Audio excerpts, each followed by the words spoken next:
Fragmentos, barro, memória. Pelas veias do Vale do Paraíba, passado, presente e futuro se cruzam. Tradição e modernidade, cultura material e imaterial, na linguagem audiovisual. Esse é o videodocumentário Sapucaia, que apresentamos nessa edição do programa Contraplano. E para falar com a gente sobre esse trabalho, estamos no estúdio com o artista multimeios Vitor Menezes. Tudo bom, Vitor? Tudo bom. Então, esse trabalho, o Sapucaia, é definido como um videodocumentário poesia. O que é isso, Vitor? Então, é porque assim, quando surgiu a ideia do vídeo, que é uma ideia da Maria Silvia Bigarelli, era de fazer um documentário a respeito assim, do patrimônio material do Vale do Paraíba, né?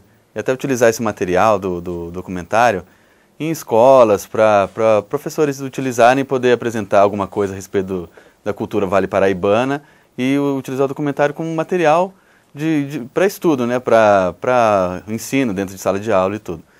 E assim, em poesia, porque que a ideia original, né, veio toda da Silvia, eu entrei depois no projeto e acabei dirigindo também. Quando veio essa ideia assim, a ideia era de fazer uma coisa só com áudio e imagens, assim, bastante influência do Nós que Aqui Estamos por Vós Esperamos, né, do Mazagão, que é uma coisa assim mais de som e imagem, sem entrevistas, porque as pessoas geralmente pensam em documentário, pensam naquele formato mais do interativo, que é da pergunta e resposta e tal. Então trouxe o termo poesia porque ia tratar de uma maneira mais bonita a realidade, assim, o dia a dia, o cotidiano, com mais assim, leveza, com mais beleza, então poesia por isso. E assim, depois, né, até estudando um pouco mais, assim, teoricamente, documentário, vendo se tem um teórico chamado Bill Nichols, né, que ele classifica alguns estilos de documentário de acordo com a época que eles foram feitos. Então, assim, dos primeiros, que aí já é com o Dziga Vertov, lá na Rússia, nos anos 20, assim, ele classifica o estilo do Vertov como um documentário poesia já, naquela época, né, porque ele filmava realmente o cotidiano, que aí tem o homem com a câmera na mão, e alguns outros filmes que são o cinema verdade, se eu não me engano, porque depois na França, na época do Edgar Morin e o Jean Rouch também recuperaram fizeram o cinema vérité, que já era influenciado por esse cinema russo dos anos 20 também. Então não lembro se era cinema verdade, alguma coisa, eu não sei se estou confundindo o francês com o russo lá, mas assim, já trazia esse termo do documentário poesia, né, do filme de poesia. Depois foi evoluindo aí, já depois do Nanook, né, do filme que dá origem ao termo documentário. Mas você acha que hoje, pela questão da televisão, né, as pessoas, o contato audiovisual mais forte é com a TV. Esse tipo de experimentação com documentário, com outras linguagens do audiovisual, você acha que elas acabam não tendo muito espaço hoje na produção audiovisual? Na TV? Não, no geral, assim, os documentaristas, porque não é tão comum utilizar essa linguagem, né, como você está explicando, do documentário poesia.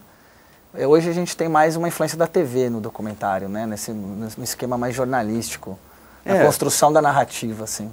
Acho que assim, que na TV é mais assim, fica caracterizado como experimentação, né, você utilizar uma coisa assim, sem explicação, sem narração, ou sem entrevista e tal. Mas assim, no cinema, mesmo na sala de cinema, em festivais, a gente consegue ver coisas que têm assim, mais abertura para esse tipo de linguagem, né? É a recepção maior nesses espaços para estar veiculando esse tipo de documentário. Sim.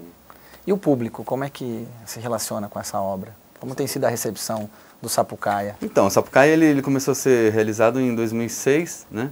A gente concluiu ele em 2007 e de lá para cá ele já foi exibido em alguns canais de TV. E em alguns festivais, né? Festivais não, mostras. A gente não concorreu em festival. A gente exibiu no primeiro Cine Música, lá em Valença, no Rio de Janeiro, né?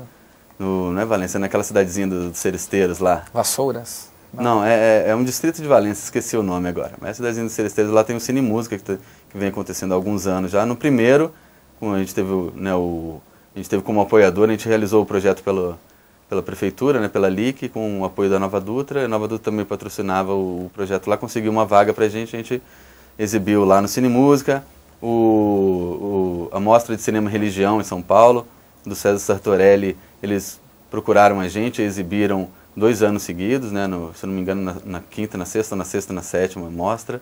Inclusive foi levado para o exterior através dessa mostra de cinema e religião. Foi exibido também na Inglaterra e na Itália. E, bom, e circulou aí o nono FEA da Unicamp e algumas outras mostras assim, mais independentes também, né? E o público sempre se mostrou bacana, receptivo, né? Claro que às vezes não agrada a todos, mas assim, por exemplo, no Mapa Cultural Paulista, a gente foi vencedor do Mapa Cultural Paulista de 2008, 2009, se não me engano, porque ele é assim, né? Ele é bianual. E a crítica assim, especializada falou muito bem do documentário e só tem bons frutos assim que a gente recolhe com o Sapucaia. Esse documentário é fruto de uma pesquisa já anterior, né? Você pode falar um pouco mais sobre essa pesquisa? Quanto tempo também vocês levaram da pesquisa até chegar a esse produto final? Então, o Sapucaia, assim, como eu falei antes, ele foi uma ideia original da Maria Silvia Bigarelli, né? A Silvia já trabalhava aqui em Jacareí com a cultura, com o museu, com tudo, então sempre trabalhou também com museus, até hoje, às vezes presta serviço em museus, então ela sempre teve essa relação assim com o patrimônio material e imaterial do Vale do Paraíba, né? Então a ideia do Sapucaia surgiu exatamente para mostrar assim, porque um dia ela ficou sabendo, conversando com uma pessoa lá, em trabalhos em museus, ficou sabendo, falando a respeito da urna funerária indígena, né? Que tem uma relação com que a cumbuca da Sapucaia foi que influenciou essa urna funerária indígena. Sapucaia é uma árvore, né? Sapucaia é uma árvore típica do Brasil, né? Ele dá muito aqui na zona da mata, na Mata Atlântica, exatamente. Na Mata Atlântica, assim, principalmente na Bahia, mas ela chega até aqui um pouquinho em São Paulo, Rio de Janeiro, Espírito Santo, Bahia. E é uma árvore interessante porque ela tem um símbolo de transformação bem forte, isso daí, por isso que no filme traz a Sapucaia, porque a gente fala exatamente da transformação no Vale do Paraíba, né? Desde da origem que eu falo, assim, desde quando foi colonizado até os dias de hoje. E essa transformação por quê? Porque na época da primavera, as folhas da Sapucaia elas ficam rosa, elas ficam num rosa assim, bem vivo, sabe? Pink, assim, que as pessoas falam, né?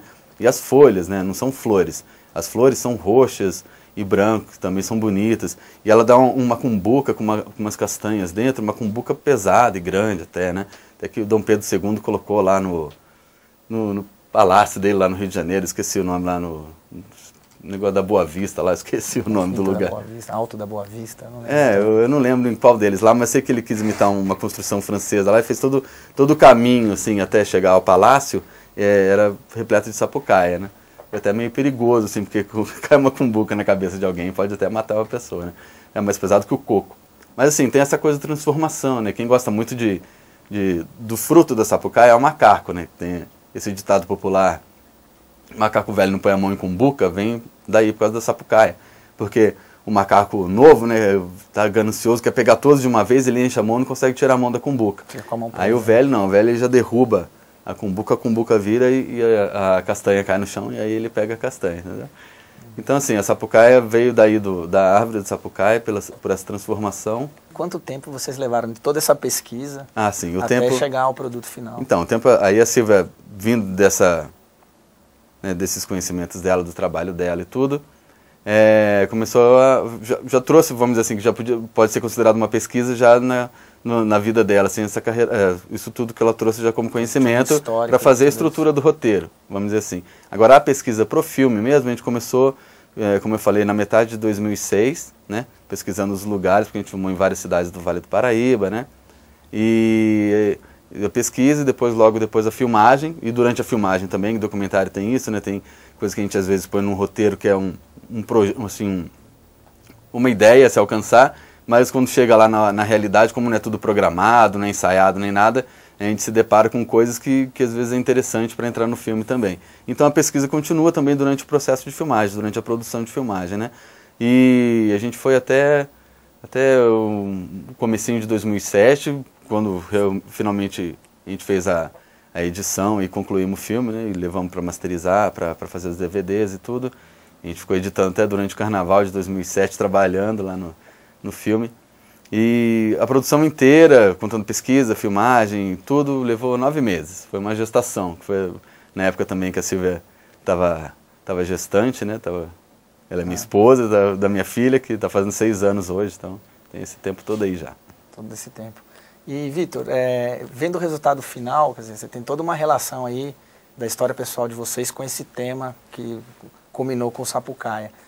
Como é que você se sente em relação ao resultado final? Você acha que vocês atingiram os objetivos que vocês pretendiam com esse produto audiovisual? Para a época, assim, o conhecimento que a gente tinha e tudo que a gente estava podendo fazer, acho que a gente foi até além do que era proposto, assim.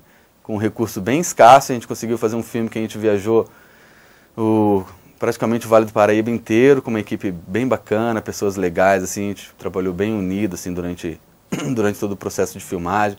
A gente viajou junto, e foi aí que eu entrei na direção, até porque quando a gente foi lá pro Vale Histórico, né, a gente foi Bananal, São José do Barreiro, aquele pedaço lá do Vale do Paraíba.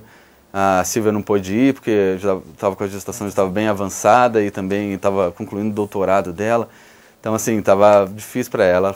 Aí ela pediu para ir e assumir a parte da direção, porque no começo eu entrei para escrever o roteiro e para fazer uma trilha sonora, fazer assim um desenho sonoro também, junto com uma trilha para o filme, né, fazer a parte do som, já que não ia ter entrevista nem nada. E entrei para fazer a pesquisa nisso, escrevi o roteiro baseado já na estrutura do roteiro e nas pesquisas, né, históricas, assim. E acabou que nesse momento eu entrei também na direção, porque nessa viagem eu que assumi o comando ali do que a gente ia filmar e tudo mais. Você tem ideia de mais ou menos quantas pessoas estavam envolvidas na produção do programa? Do filme? Então, tem a Silvia, né, que é a elaboradora, ela que criou todo o projeto e tal, e também dirigiu o projeto. Aí tem a Beatriz Borrego, a Bia Borrego, que fez a produção, também foi a assistente de direção. Então a equipe, assim, cada pessoa fazia mais de uma função muitas vezes, né? O César Baio, um amigo nosso que não está mais morando aqui no Vale, ele fez a cinegrafia e também editou o filme. E aí teve o Wagner Rodrigo, que fez de tudo, assim, era auxiliar de produção e auxiliou em várias outras coisas. Foi bem legal, assim, a participação dele. E também a Andressa Capucci. Quer dizer, uma equipe... Ela fez a pesquisa da parte histórica. Tem vários profissionais envolvidos, não só na área técnica, mas também na área de pesquisa, na área... Sim, exatamente. Tem uma equipe até pequena, né, para cinema e tudo, mas a gente deu conta do recado. Foi o que eu te falei, a gente tinha pouco dinheiro, conseguimos viajar, fazer um monte de coisa. Claro, todo mundo recebeu bem pouquinho, assim, para trabalhar, mas foi bacana. Como eu disse, a gente colhe bons frutos com esse filme, né? A gente estava conversando aqui antes aí, eu estava te falando que assim, eu não divulgo, faz tempo que eu não divulgo, assim, Sapucaia nem nada, nem tenho me preocupado, mas de vez em quando chega alguém pedindo para exibir em algum canal de televisão, ou passou não sei onde, recentemente passou aqui no Cineclube de Jacareí, agora hoje a gente tem ele aqui no Contraplano. Então, assim, quando ele tá ali, tá igual onda, né, ele tá mais calminho, de repente cresce, aparece de novo, então, assim, bem bacana. Ele por si só já se trabalha, vamos dizer assim. E essa intenção que vocês tinham de divulgar o documentário na rede pública, em escolas, isso foi alcançado também? Isso foi, porque assim, como eu falei, o Sapucaia ele veio de um projeto da Lei de Incentivo à Cultura Municipal, né, aqui de Jacareí. E dentro desse projeto, assim, a gente tem uma contrapartida para a comunidade, né, para a sociedade jacareiense. E essa contrapartida foi assim, além de ter os DVDs que a gente distribuiu para várias escolas e centros de cultura, museus, também do Vale do Paraíba, não ficou restrito só a Jacareí, a gente exibiu esse filme, agora não lembro a quantidade de escola, mas foi em várias escolas públicas, assim, tem até a filmagem lá que tem que editar, filme em várias escolas, assim, e foi bacana porque, por exemplo, lá no Paraíso a gente foi numa escola que era mais criançada, assim, né? Então a criançada já gosta porque não tem aula, vai ficar no pátio, tem aquela bagunça, mas eu vi assim que eles prestaram bastante atenção, gostaram, porque tem muita música, né? Então é um pouco mais dinâmico, assim, então atraiu a atenção também do público mais jovem, assim. Coisa que com outros documentários que eu já exibi também em escolas, assim, que eram mais de entrevista, era um assunto um pouco mais, que não era muito assim da molecada, vamos dizer assim. Eu vi que no EJA, que é, né, o ensino de jovens e adultos, tinha uma receptividade melhor do que com a molecada, assim, de primeiro e segundo grau, assim. Eu te apresentei como um artista multimeios, né? Esse seguramente não é o seu primeiro trabalho. O que, afinal, é um artista multimeio, Vitor? Isso daí... Até a Silvia começou a colocar, usar esse termo assim, eu falei, pô, eu achei legal, né? Falei assim, porque é isso mesmo que a gente faz. O que é ser um artista multimeios? É porque você me pergunta, você faz o quê? Faço isso, mas também faço aquilo. Então, assim, eu trabalho com áreas artísticas e várias, né? Então, assim, com vários meios o que eu trabalho com audiovisual, com imagem estática também, assim, faço tratamento, sei lá, de foto, de imagem, desenho, animação e música. Então, assim, são vários meios de comunicação, né? E todos eles artísticos, por isso um artista multimeios. Criação de jogos, agora a gente tem também, tem um jogo que você utiliza para criar mandalas, que a gente está lançando agora. Estamos conseguindo, assim, um patrocínio para produzir, né, e conseguir publicar esse jogo aí. Então, assim, são várias áreas juntas, uma coisa só. Por isso sou um artista multimeios, porque eu falo em várias línguas artísticas. Assim. E quais são suas referências, Vitor, para criar em tantas mídias distintas? Atualmente, olha, no cinema eu lembro assim que na época de faculdade conheci o Dogma, né, lá da Dinamarca, assim. Então, Lars von Trier, quando assisti Os Idiotas, aí ele usa algumas cenas ali, assim, que eu falei, cara, o filme pouca gente vai gostar, mas quando assisti eu achei bem interessante e virei, assim, tipo um fã, vamos dizer assim, uma grande referência para os trabalhos que eu queria fazer. Eu queria fazer, assim, era uma coisa simples, sem rebuscamento, assim, de produção nem nada, mas ir direto com conteúdo, entendeu? Hoje em dia o Lars tá bem famoso, assim, né? Então, assim, nem tenho mais tanta influência dele, apesar de continuar achando ele um ótimo diretor, assim, porque ele vai lá na alma, né, da gente, às vezes até incomoda, tipo um filme tipo Melancolia, você sente uma coisa, né? Muito, assim, mas é uma boa influência, assim, gosto dele. E música é uma coisa que sempre ouvi vários tipos de música, assim, né, e sempre tive uma quedinha, assim, pela psicodelia. Então, é complicado falar o que eu gosto de música. Hoje em dia, assim, ouço tanta coisa, assim, que tem uma cara de erudito com pop, como The Piano Guys, assim, que são os caras que ficaram famosos pelo YouTube, né? Mas também gosto muito, assim, de Chipongo, que é um grupo mais de música eletrônica psicodélica, que não é muito batidão, alguns integrantes do Chipongo também tem o Younger Brother, que é um outro grupo. Então tudo isso me influencia. Em desenho, assim, gosto muito do Michel Ocelot, que é um animador francês, faz os desenhos tipo Azur e Asmar, Kirikou, eu acho maravilhoso. Isso aí, de alguma forma onde você eu quero chegar. Utiliza essas referências no teu processo criativo? Com certeza. O processo criativo sempre é uma transformação daquilo, né? É aquela coisa já da década de 20 no Brasil, do antropofagismo, né? A gente sempre está consumindo e relendo aquilo e expondo de novo, vamos dizer assim, e colocando para fora. E aí no Brasil, ou aqui mais precisamente no Vale do Paraíba, você tem algum artista que você admira o trabalho, que você dialoga, que o teu trabalho de alguma forma dialogue com o trabalho dele? Aqui no Brasil tem alguns que eu admiro bastante e, assim, em cinema eu vou destacar um diretor aí, uma pessoa, que é o Karl Hamburger, né? Que eu gosto muito dele desde criancinha, assim, que eu lembro quando eu tinha uns 8 anos de idade, eu gostava de ficar domingo em casa. Meus pais às vezes iam pra missa, assim, e eu nem ia porque eu queria ficar em casa para assistir Lanterna Mágica, que passava na TV Cultura, que era... Tinha poucos programas que falavam de cinema, acho que esse era o único, na realidade, pelo menos o que tinha naquela época, né? E aí passou algumas animações dele, eu sempre fui, assim, meio nacionalista, tá, né? E aí, quando eu vi que ele era brasileiro, aí eu já gostei dele. Depois ele veio, assim, trabalhando na TV Cultura com a série do Rá-Tim-Bum e com algumas animações e tal. E hoje em dia fazendo alguns filmes que quando eu assisto, tem alguns que eu nem sabia que era dele, que depois que eu assisto que eu falo, nossa, o cara é muito bom, né? Tipo Filhos do Carnaval, que passou na TV fechada. Teve o Dia que Meus Pais Saíram de Férias, atualmente tem o Xingu, né? Então, assim, trabalhos que eu admiro muito. E ele é uma grande influência para mim. E vários outros cineastas brasileiros, né? Gosto bastante do Eduardo Coutinho, né? Pelo toda a história dele, já fiz um curso com ele, documentário. Gosto também do trabalho do irmão Salles lá, que é documentarista. Bom, então você vai conferir agora como que todas essas referências aí do Vitor se manifestam no seu trabalho. Você fica com o documentário Sapucaia, vídeo, documentário e poesia. Esse é o programa Contraplano, o espaço da produção audiovisual na TV Câmara de Jacareí.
Tupi-Guarani, Aratus, Xins, Maromamis, Tamoios, Guaianazes, Puris, Tupinambás,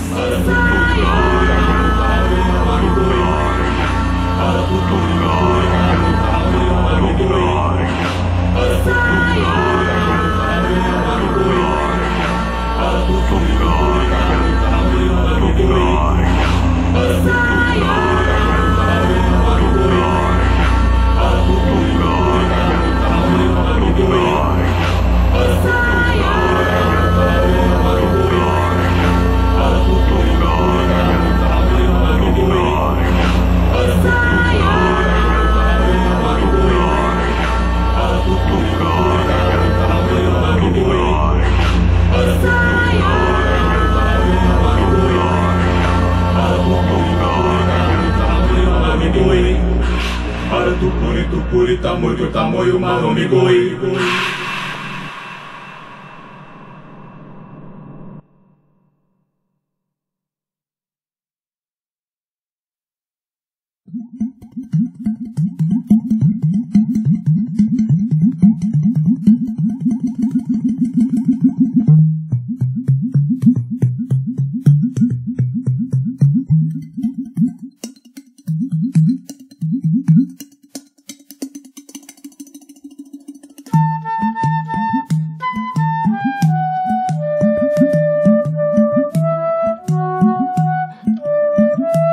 depois vai o bojo, depois vai o pescoço.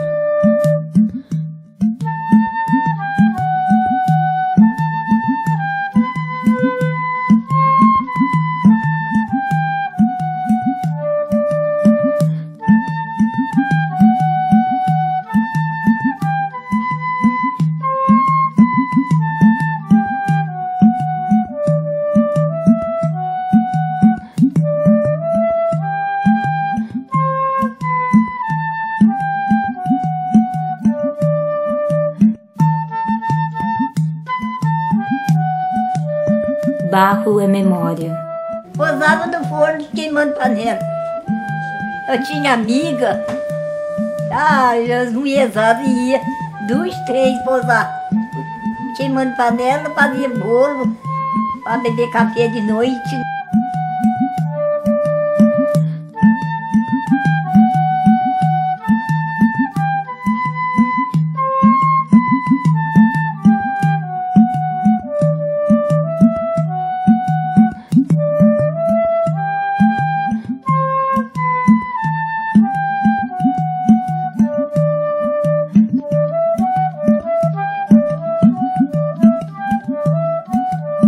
Panela, até pro rio.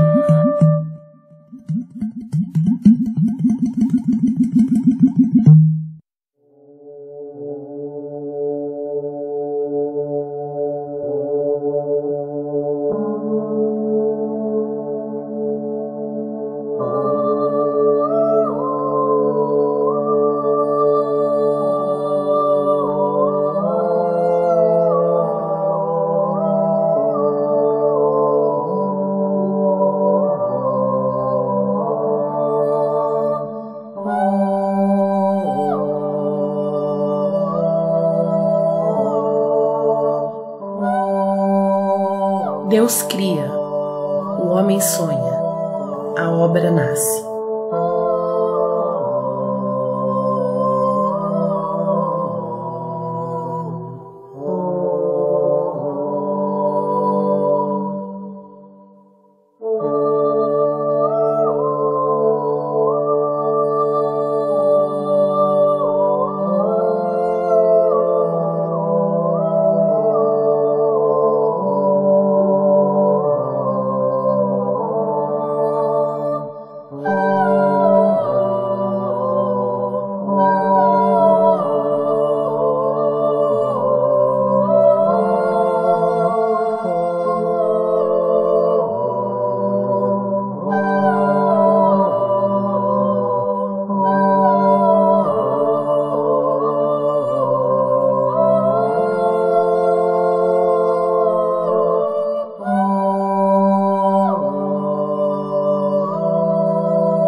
Oxalá quis fazer o homem de ar, mas esse se dissipava. De fogo consumia-se. O de pedra era inflexível. Então Nanã, dona da lama do fundo dos rios, se ofereceu a ajudar a fazer os humanos usando o barro, contanto que quando morressem, eles fossem devolvidos a ela.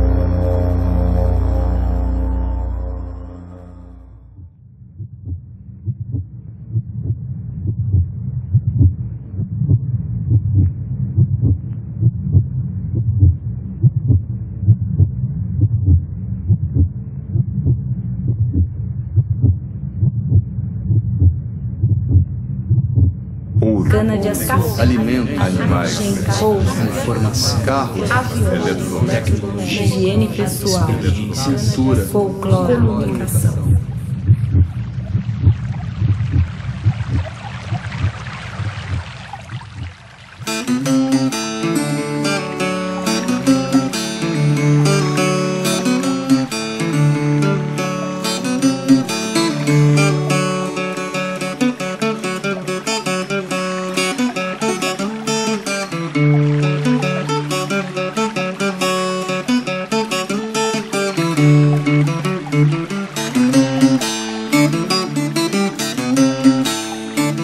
Rio que traz o peixe, que leva a água, que traz a luz, que leva o barco, que traz o banho, que leva a sede.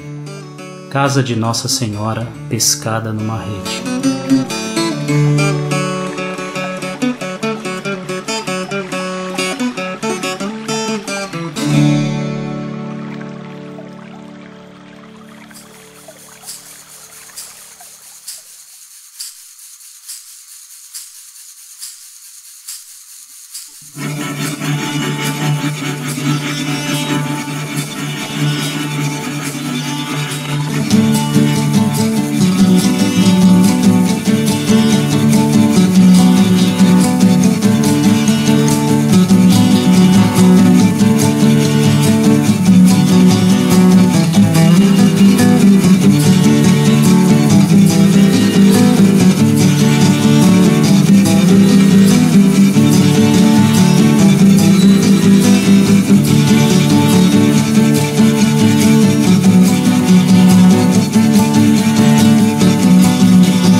Voltamos com o programa Contraplano, o espaço da produção audiovisual na TV Câmara de Jacareí.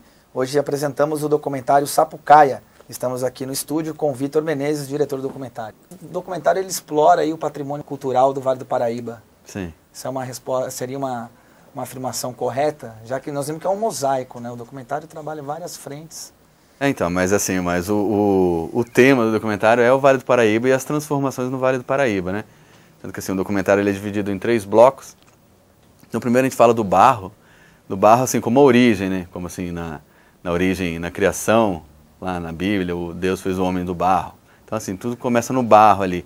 Então, a gente tem as construções antigas, assim, na época do café, aqui no Vale do Paraíba, né? São as construções de taipa de pilão, que é construção de barro e tal. Até hoje, né? Mas hoje é um processo mais industrializado.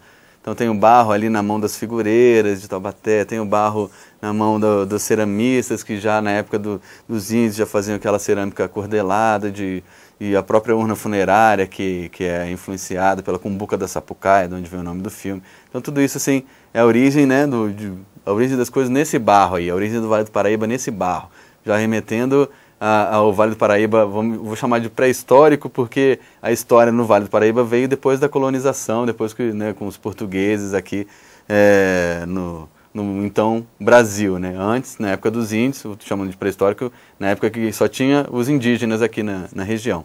Então assim, o barro tem essa referência dessa origem no Vale do Paraíba, né? Aí no segundo bloco a gente fala das veias do vale. As veias são esses caminhos, né? Primeiro o Rio Paraíba, que é o caminho natural, é uma veia natural, né? Líquido e tudo. E depois vem o caminho dos tropeiros, depois, posteriormente, a ferrovia, já numa época já começando a crescer, já ligando o Rio de Janeiro a São Paulo e tal. E depois vem a rodovia. Aí com a chegada da rodovia, né, na época Dutra, 1951, se eu não estou enganado, aí já o Vale do Paraíba começa a crescer industrialmente, bastante, assim, né? Então, assim, por exemplo, chega em São José dos Campos na mesma época, assim, chega CTA e GM, e nasce a Embraer no final dos anos 60 e começa a ter um crescimento econômico muito grande. Então é uma transformação grande, né? Desde do caminho, de uma passagem para os tropeiros, que iam para Minas, tinha lá a Estrada Real, que chegava até Paraty, passava um trechinho assim, do Vale do Paraíba, e depois vem a ferrovia já ligando já o dinheiro gerado de vinho de café e tal, e aí a gente pode perguntar até para um historiador para saber explicar melhor aí do que eu. Mas enfim, nessa transformação do Vale do Paraíba, é isso que o filme está mostrando, mas de uma maneira assim, como se fossem videoclipes, né? Porque tem a música e as imagens, não tem assim, uma entrevista ou uma narração, alguém explicando. Aquilo ali, como eu falei no começo, está ali para ser explorado, por exemplo, como a intenção foi feita assim, para ser usado em escolas. Então, um professor que estiver dando uma matéria falando a respeito disso, por exemplo, pode utilizar o filme para ilustrar a aula dele, a disciplina ali que ele está passando para os alunos. E o terceiro bloco a gente fala vida, morte e vida, né? Porque falando das transformações, que tudo é cíclico. As coisas nascem, evoluem, chega um dia, elas morrem, mas toda morte é um renascimento, transforma e nasce uma coisa nova. Então, o Sapucaia fala disso, fala dessas transformações no Vale do Paraíba. Ele é um mosaico porque ele traz um pouquinho de cada coisa sem uma sequência linear, assim. Ele traz tanto do presente quanto do passado, ou até remetendo a possível futuro, sem assim, tipo, aqui é 1500 e aqui é 2012, 2013. Não, é uma coisa aqui, outra ali, mas falando da transformação. A transformação é o tema. Por isso então, que o Sapucaia, né, no seu sentido lá na tradução indígena, ela tem essa metáfora muito forte, né, da transformação, da renovação. É isso daí aí. O nome, então, por isso, né, porque os índios, assim, quando eles, até onde eu sei, assim, na urna funerária enterravam o morto, né, o índio morto lá numa posição até, assim, posição fetal, tipo de cócoras, né, até pensando que ele renasceria numa terra sem males, que seria um paraíso indígena, assim. Isso pelos Spix e Martius lá quando vieram aqui ao Brasil. Somos pesquisadores, né, exploradores franceses. Né, viajantes. Né? Isso, nessa época dos viajantes. Já viram isso daí com os índios. Né? Então tem essa ideia do renascimento numa terra sem males, num lugar melhor. Assim. Então já traz essa coisa da cumbuca relacionada com a urna funerária para um renascimento. Então o filme fala na realidade disso. Tem gente às vezes não compreende, mas assim, assiste de novo e se liga assim, nas metáforas que estão sendo trazidas e principalmente assim, visualmente no material que está sendo trazido, porque a gente está mostrando o Vale do Paraíba, o patrimônio material do Vale do Paraíba, né? A gente não explorou o material porque ficaria complicado para o que a gente tinha para fazer o filme na época, né? Com recursos e tudo, mas o material. Então assim, as construções, a obra, esculturas, por exemplo, né, quando fala de barro, a ferrovia, a rodovia, tudo que existe no Vale do Paraíba até hoje. Assim. Você também é um multiplicador do audiovisual, né? Você realiza oficinas, você tem um trabalho de formação. Como é que você vê a questão do acesso às tecnologias hoje? Hoje está muito mais fácil produzir. O que isso transforma a sociedade? Eu acho que esse acesso às novas tecnologias, eu acho que tudo é vantajoso, eu acho muito bom. Você ter hoje em dia um celular assim, com preço mais acessível ou com facilidade de pagamento em várias vezes. Um celular já vem com câmera, você bate foto, você pode fazer uma filmagem e já posta direto na internet, as pessoas podem ver. Então, assim, são formas de linguagem, igual, assim, teve uma época que tinha os escribas e as pessoas eram analfabetas. Depois, a educação, a alfabetização chegou a grande parte da população. As pessoas têm lápis, caneta, papel, e hoje em dia tem outros meios, outras extensões dessa forma de expressão, né? De outras formas de expressão, uma extensão disso. Que aí tem o audiovisual, ou seja celular, ou câmeras mais acessíveis, né? Hoje em dia a gente tem câmera com uma qualidade, assim, que dá para explorar e fazer filmagens com qualidade de textura quase cinematográfica, com preços assim mais acessíveis para as pessoas, são as câmeras DSLR, né? A gente tem duas aqui. Então assim, eu acho totalmente bom isso daí, muito legal. Quem quer, que tem interesse, tem acesso. E aí que você tem que provar o seu valor, entendeu? Porque você vai ter que fazer bem feito, porque senão não tem graça. Ou faz uma besteira qualquer e coloca lá, faz um viral no YouTube e dura 2 semanas lá fazendo sucesso. Mas os caras bons conseguem fazer. E se destacar no meio de todo mundo que está tendo acesso também a esses meios. Vitor, apesar dessa facilidade, dessa suposta facilidade, dessa democratização do acesso à informação e dos meios de produção da informação, qual ainda hoje é a grande dificuldade que ainda resiste nesse processo? Acho que dificuldade que tem, assim, dependendo do tamanho da produção que você quer fazer, e sempre vai ser a financeira, né? Porque, assim, às vezes você pode ter uma ideia boa com o celular e realizar uma ideia boa andando na rua. De repente entrevistar a pessoa a respeito, parar as pessoas, não, o que você pensa de tal coisa? A pessoa fala uma coisa, outra pessoa fala outra, você pode juntar tudo aquilo e, de certa maneira, você tem ali um documentário. Um documentário, nesse sentido que ficou conhecido o documentário, né? Você tem um vídeo que fala do mundo real, do mundo vivido, né? Não é uma coisa encenada com atores nem nada, são ali pessoas na vida delas, sendo elas mesmas, falando alguma coisa a respeito de algo, e você vai editar aquilo, apesar de ter entrevistado pessoas, de ter filmado acontecimentos que realmente aconteceram, factuais, né? Botando a palavra aí, são verdades factuais, mas eu dou a minha interpretação. Então, assim, o mundo é feito de milhares e milhares de pontos de vista, né? Cada um, você está vendo a câmera de lá, eu estou vendo de cá, por exemplo. Todo documentário é um pouco ficção, assim como toda ficção é um pouco documentário. Porque uma ficção pode falar da vida, sei lá, do Luiz Gonzaga, tudo interpretado com atores e tal, mas traz coisas que aconteceram na história da vida dele. Então, é um pouco documental também. Você assistiu hoje Tropa de Elite, tem aquela câmera na mão, tem essa função, até tem essa coisa do documentário e a ficção, eles estão muito assim, né, um juntando no outro, assim, sabe? Um entra um pouco dentro do outro. E toda a ficção também, ela é construída num tempo específico, né, num momento que a sociedade vive, de uma forma de interpretar o mundo, né? Ela traz isso... exatamente. Mesmo sendo uma ficção, ela traz um pouco da realidade de um tempo, né, de uma época, de um local. De um local. Então, assim, a dificuldade que eu vejo sempre vai ser financeira, porque assim, né, eu dei o exemplo de entrevistar várias pessoas com celular, mas às vezes você quer fazer uma produção, por exemplo, eu tenho uma ideia que é uma ideia que eu vou precisar viajar o Brasil inteiro. Eu não tenho dinheiro para viajar no Brasil inteiro com pelo menos mais 2 pessoas junto comigo para uma equipe mais básica, assim, né, microfone, câmera e tudo. E eu preciso de dinheiro, então a dificuldade é essa. Então a gente sempre recorre às leis de incentivo, né, federal, estadual, municipal, e busca meios de viabilizar esses projetos. Voltando um pouco a falar do Sapucaia, Vitor, qual foi a maior dificuldade, além dessas que a gente já falou, mas assim, de encontrar as imagens ali que vocês têm no documentário, de encontrar os artistas que vocês retratam, de alguma forma, foi difícil esse trabalho de garimpar no Vale do Paraíba, vocês trabalharam numa extensão, não foi apenas num local, né, numa cidade. A gente trabalhou numa extensão e mesmo assim a gente ainda teve lugares que a gente não conseguiu ir, né? Por exemplo, assim, São Luís do Paraitinga é essencial para o Vale do Paraíba e a gente não retrata no filme. Mas também tem outros trabalhos que até hoje estou trabalhando lá em São Luís do Paraitinga, né? Mas assim, dificuldade, o bacana assim, que apesar de ter de uma ideia, porque é como eu falei, no documentário a gente está filmando, então durante a filmagem vão surgindo as coisas ali, né? E o roteiro mesmo específico, o roteiro pronto mesmo no documentário a gente tem o roteiro para edição. Depois que a gente já filmou tudo, a gente escolhe as imagens, que a gente chama de decupagem, né? A gente vai escolher as imagens e aí eu, pelo menos faço assim, que eu acho muito mais fácil para trabalhar, apesar de ser trabalhoso, é melhor para fazer a edição.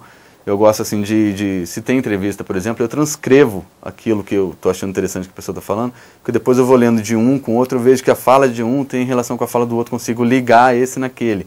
Então eu faço assim.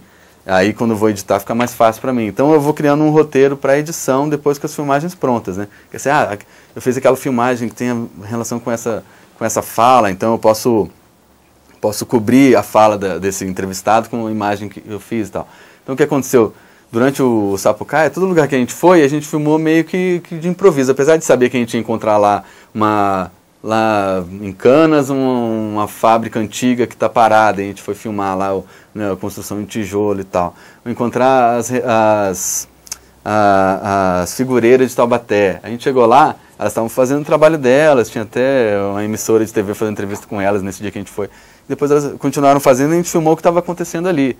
Então, assim, dificuldade não teve, porque a gente já foi aberto a se adaptar, a gente foi, né, maleável, assim, para fluir com o que estava acontecendo. Então, assim, foi tranquilo. Vou dizer assim, que a gente só não conseguiu mesmo o que a gente queria, eu não vou dizer que é uma dificuldade, mas que a gente não conseguiu, foram algumas imagens dentro do INPE ali, né, que a gente queria filmar lá dentro, mas na época eles estavam numa negociação com os chineses, então o lugar que a gente queria filmar, que era que eu nem sei como é que é lá, a gente não pôde entrar para filmar, então a gente teve que se contentar em filmar numa sala de exibição que tem ali antes de entrar no INPE, ali tem um lugar que ficam umas imagens, tem o planeta Terra, tem imagens de satélite, então a gente teve que se contentar com isso daí, porque a gente não pode entrar lá e filmar as máquinas, os computadores, as coisas. Isso foi a única coisa assim que não deu mesmo para fazer a imagem que a gente queria. O restante foi tudo fluiu muito bem, foi bacana. Assim. Falar em influência, a trilha sonora ela é original. Você é o responsável pela trilha. Então. Queria que você falasse um pouco pra gente. Nós temos imagens aqui do making of do Sapucaia, que tem um pouco do processo aí de criação e de composição da trilha. Enquanto essas imagens vão passando, eu queria que você falasse pra gente um pouco como é que foi esse trabalho seu também, essa outra vertente sua aí de músico. Então, quando a Silvia me convidou pro projeto, ela me convidou, foi quando a gente se conheceu, aí ela me chamou para fazer o roteiro mesmo, né, que ela já tinha uma estrutura do roteiro, e para fazer a trilha sonora, né.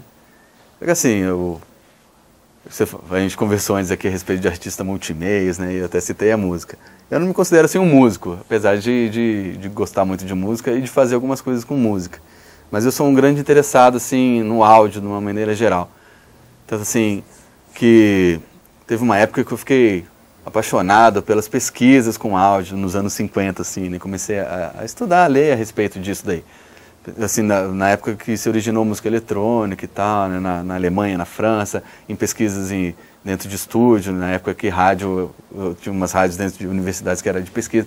Então eu tenho esse interesse mais pelo desenho sonoro do que até pela música. Mas eu sou músico assim, eu toco bateria, toco percussão, um pandeiro, assim, diferente que eu falo assim, mais estilo Marco Suzano e tal. Faço assim, algumas coisas no violão, mais assim de estudo de harmonia e adoro viola caipira, que eu acho que o timbre da viola caipira é meio psicodélico, assim, sabe? Eu gosto de viola caipira, fico imaginando um blues com um botoneca, tem aquele som metálico, meio de cítara, assim, eu adoro viola caipira, né? E aí comprei uma viola caipira e comecei a experimentar também, tanto que depois teve o Carpição, que é um outro documentário a respeito de uma festa que acontece aqui em Jacareí e em algumas outras cidades aqui no Vale do Paraíba. A trilha toda em viola caipira, né? Mas aí pro Sapucaia foi um desafio para mim, porque assim, eu até hoje não me considero um músico, porque eu não tenho um estudo formal em música. Eu entendo assim de experimentar, principalmente sons mais percussivos e tal, né? E a Silvia me passou esse desafio. Esse desafio, exatamente, foi um desafio mesmo. Então, até falando de influências de novo, na época, assim, para fazer essa trilha sonora, grande influência, que até hoje é influência, o Wakiti, que eu adoro, os timbres do Wakiti, né? Então, assim, tem até um pedaço aí no making off, se puder passar aí, eu peguei um balde e enchi de água até um ponto, um tubo de PVC com um chinelo que eu tenho de borracha lá, Samoa, velha, né? Até hoje ele. E aí não é mais um chinelo, é um instrumento musical agora, mas você guarda. Quando eu ando ele faz tlec-tlec no chão, ele continua sendo um instrumento, né? Mas assim, ir batendo nele para tirar o som, aí eu fui vendo, né, tem aquele afinador assim, em que nota que estava em algumas alturas. Aí eu anotei ali. Então assim, tem até uma música que é um trance, vou chamar um trance psicodélico acústico, né? Acústico trance, não lembro o nome que eu coloquei na música. Mas e aí eu fiz como se fosse a linha de baixo toda ali nesse tubo de PVC, por exemplo. Então, teve coisas interessantes, assim. Aí, nessa época, eu ainda não sabia tocar muito viola caipira, mas usei experimentação, a influência do Ofel, por exemplo, que eu fui no show deles, aí eu fiquei doido quando eu vi os caras pegando uma viola caipira com um arco de rabeca, aquela coisa meio Led Zeppelin, bem psicodélica. Aí tudo isso daí tá na trilha sonora, né? Por exemplo, na parte do barro eu tenho um udu. O udu é um instrumento africano, assim, que ele é tipo uma moringa, né? Um vaso grande, e ele tem um buraco aqui e a boca dele, que seria a boca onde colocaria água, sairia água e tal. E aí quando a gente bate nele, que ele tem um som de cerâmica, que ele faz um grave, faz um som, né, meio pra dentro, assim, bem legal. Aí na parte do barro usei bastante ele. Tem pedaços que a gente fala mais das religiões, da influência das etnias, né? Então, assim, quando se fala dos escravos, você já tem um som de um atabaque. E assim, fui unindo ali um pouco fui pesquisar o jongo, pesquisar esses ritmos que são muito utilizados assim, nas festas populares aqui no Vale do Paraíba, né? Tem o jongo, tem a congada e tal. E pesquisei tudo isso e usei um pouquinho de influência de cada um ali dentro do que estava podendo. Então a trilha sonora nasceu assim, dentro desse desafio, foi bacana. Foi legal, eu praticamente fiz sozinho e a parte de coral contamos com o pessoal lá do Libercanto de São José. E foi bem bacana. Legal, Vitor, ter aqui você no estúdio, falando um pouco da experiência do documentário, do vídeo documentário Poesia Sapucaia. Gostaria de agradecer e deixar aberto para você os seus agradecimentos finais ou algum comentário que você gostaria de fazer. Eu quero agradecer a vocês aí e faço votos de prosperidade ao programa, que eu acho bem bacana, ter um espaço assim, para documentário, para filmes independentes assim, na TV. E agradeço toda a equipe que trabalhou no Sapucaia, principalmente a Silvia, a Bia Borrego e ao César Baio aí. Então, com essa coxa de retalhos, de imagens, influências e sonoridades, nós encerramos o programa Contraplano. Hoje exibiu o vídeo documentário Sapucaia. Contraplano, o espaço da produção audiovisual na TV Câmara Jacareí. Um abraço e até o próximo programa.